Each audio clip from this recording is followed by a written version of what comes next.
Something is ending now. Quietly, consistently, and in apartments everywhere. People are putting the walls back. Here's why. Open Concept made a specific promise to small apartment dwellers, the promise of space. Remove the wall between the kitchen and the living room and the apartment gains not just square footage, but a quality of light and air movement that enclosed rooms cannot provide. The ceiling becomes one continuous surface. The eye can travel further. The apartment feels more generous than its plan suggests. This promise was kept. Open concept apartments look more spacious than equivalently sized enclosed ones in almost every photographic context, which is precisely why the format dominated residential design for 2 decades. When the primary audience for apartment design was prospective buyers viewing listings, and when the primary medium through which those listings were experienced was photography, Open Concept was an entirely rational response to market conditions. The problem emerged later, when the prospective buyers became actual inhabitants, and when the photographic spaciousness was replaced by the daily reality of living in a space with no walls. The apartment that looked generous in the listing felt, over months and years of daily life, like something else, a space that was everywhere and nowhere simultaneously, that offered no room to retreat, no way to close a door, no possibility of being in one part of the home without being aware of every other part.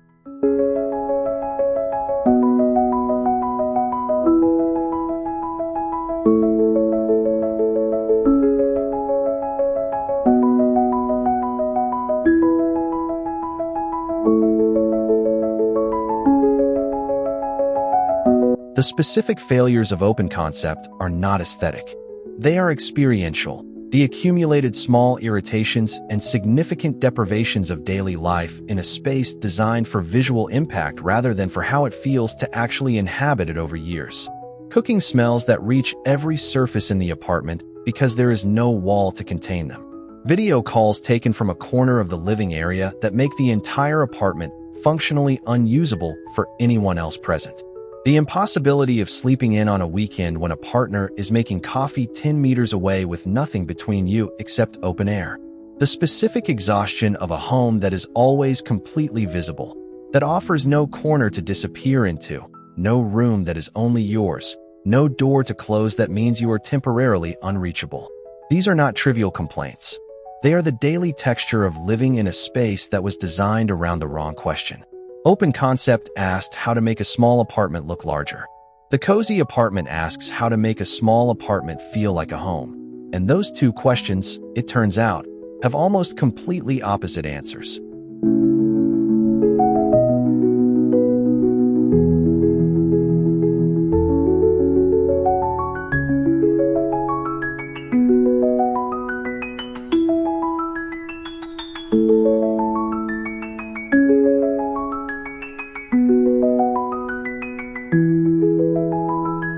The most persistent misunderstanding about the cozy small apartment is the conflation of psychological enclosure with physical confinement.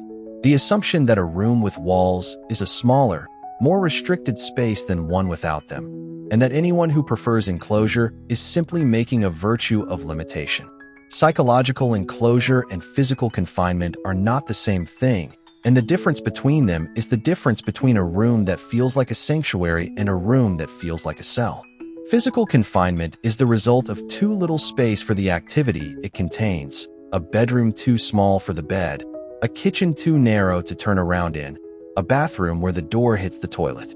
Psychological enclosure is the result of a space that has defined edges, that knows where it begins and ends, that offers the specific quality of containment that human beings have sought in domestic spaces for the entirety of recorded history. Every culture that has ever built a room has understood that enclosure is not a compromise forced by limited space, but a quality actively sought by people who want to feel held rather than exposed. The Open Concept apartment, in its rejection of enclosure as a spatial value, was not liberating its inhabitants from confinement. It was depriving them of something they needed without asking whether they wanted to give it up.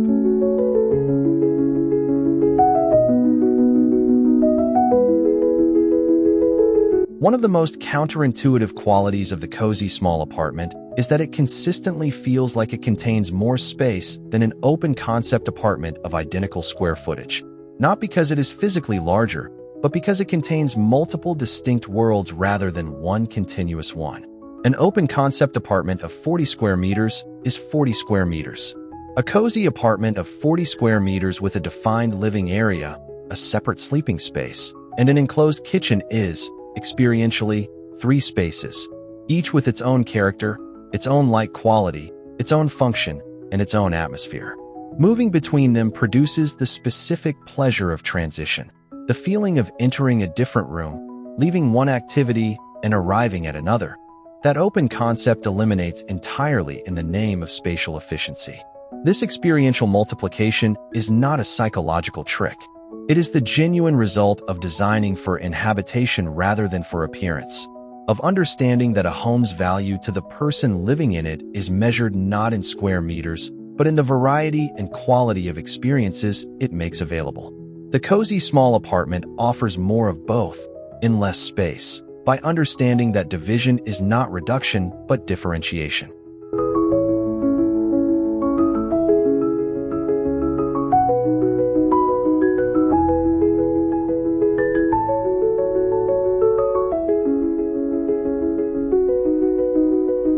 Of all the shifts away from open concept that are quietly happening in small apartment design, the one with the most significant implications is the return of the enclosed kitchen, the decision to separate the cooking space from the living space with a wall, a door, or at minimum a substantial visual barrier that contains the kitchen's activity within its own defined area. The enclosed kitchen was one of the first casualties of the open concept movement, removed on the grounds that it made small apartments feel smaller and that the social kitchen, the one where guests gathered at the counter while food was prepared, was a more modern and more hospitable arrangement. For apartments used primarily for entertaining, this argument was sound. For apartments used primarily for living in, for the daily reality of 1 or 2 people cooking alone, cleaning up alone, and not requiring an audience for either activity, it was a solution to a problem most people did not have. The enclosed kitchen gives back something open concept took away: the possibility of a living room that does not smell like last night's dinner, a bedroom that is not acoustically connected to the kitchen at 6 in the morning, and the specific pleasure of closing a door behind you when the cooking is done and the kitchen ceases to exist as far as the rest of the apartment is concerned.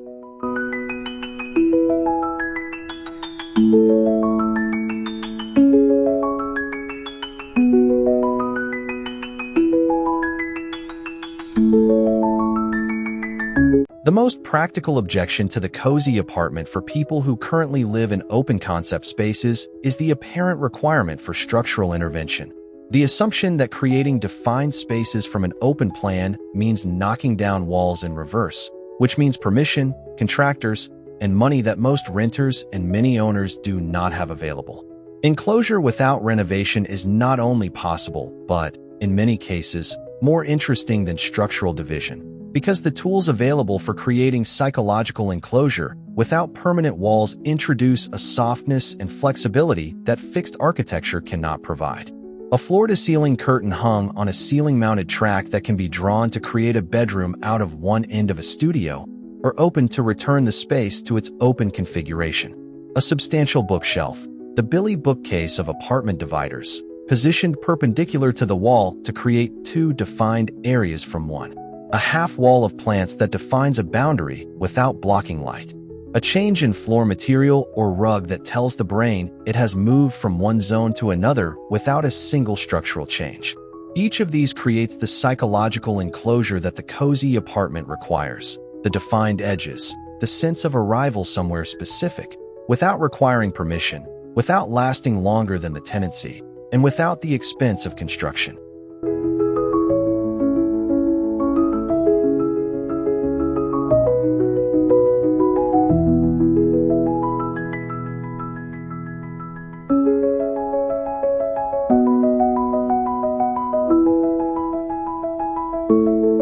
The distinction between cozy and cramped is one of the most important in small apartment design, and one that is determined entirely by the quality of decisions made within the enclosed space rather than by the size of the space itself.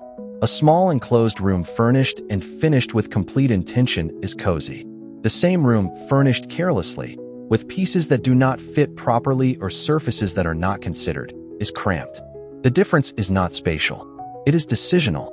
Cozy feels premium when the enclosure is deliberate, when the defined space contains exactly what it needs and nothing more, when the scale of the furniture is correct for the room's dimensions, when the lighting is warm and layered and designed for the specific activity the space contains.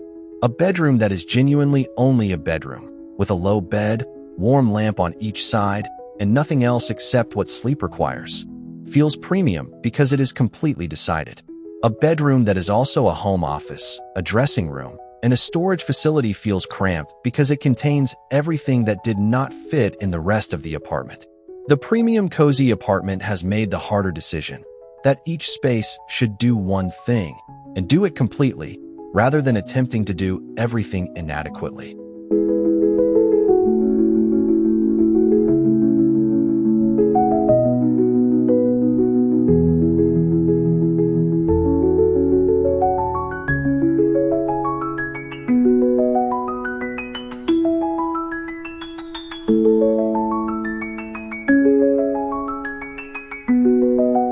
The rise of the cozy small apartment is, among other things, the belated mainstream arrival of something that introverts have understood for years, that a home's value is measured not in how much of it you can see from one position, but in how many different qualities of experience it makes available, and that the most important of those qualities is the possibility of genuine psychological privacy within your own space. Introverts have always struggled with open-concept apartments not because they are antisocial, but because open concept eliminates the one domestic resource that introverts require above all others, a room to close. Not a room to hide in. A room to exist in without being in every other room simultaneously. A space with defined edges that tells the nervous system it has arrived somewhere contained, somewhere that will not require navigation or awareness of what is happening elsewhere in the apartment. The broader cultural shift away from open concept is the mainstream recognition of what introverts have been quietly demonstrating for decades. That enclosure is not a spatial compromise, but a psychological necessity. That the door that can be closed is one of the most valuable features any home can offer, and that a home divided into rooms is not a home made smaller, but a home made more complete.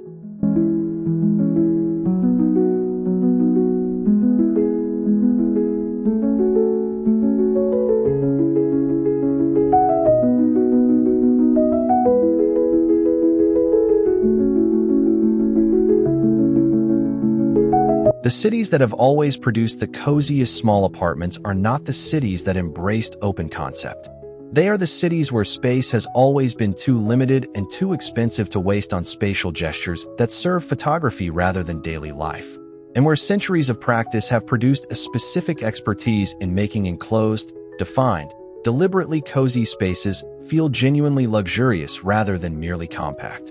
Tokyo, where the traditional room is a specific, defined, functionally precise space with clear edges and a purpose that is honored rather than diluted by multiple competing uses.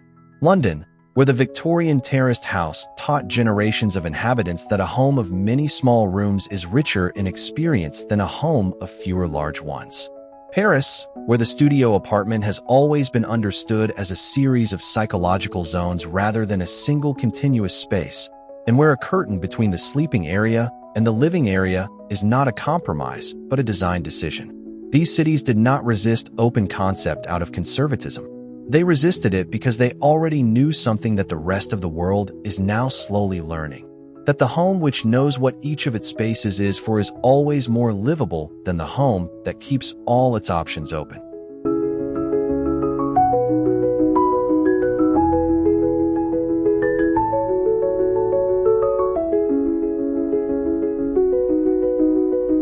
The cozy small apartment gives something back that open concept, in its pursuit of spatial generosity, took away the experience of living in a home that has rooms. Not a room. Rooms. Spaces that know what they are, that contain what they need and nothing else, that have edges that the brain can locate and relax against rather than searching for continuously across an open plan. A bedroom that is only a bedroom. A living area that stops somewhere and lets something else begin. A kitchen that exists in its own space and closes when the cooking is done. This is not nostalgia for a pre-modern domestic arrangement. It is the recognition that human beings have always needed enclosure, that the cave preceded the open plan by several 100,000 years, and that the instinct toward contained, defined, psychologically bounded space is not a cultural preference that can be designed away, but a neurological requirement that asserts itself, eventually, in every home that has tried to ignore it. The cozy small apartment is not the future of small space design. It is the return of something that was always true, that a home which holds you, specifically and deliberately, in defined spaces that know what they are for, is always more livable than a home that simply contains you. Subscribe for a new interior video every week. And tell me in the comments, open concept or cozy enclosed? Which do you actually prefer to live in, not just look at?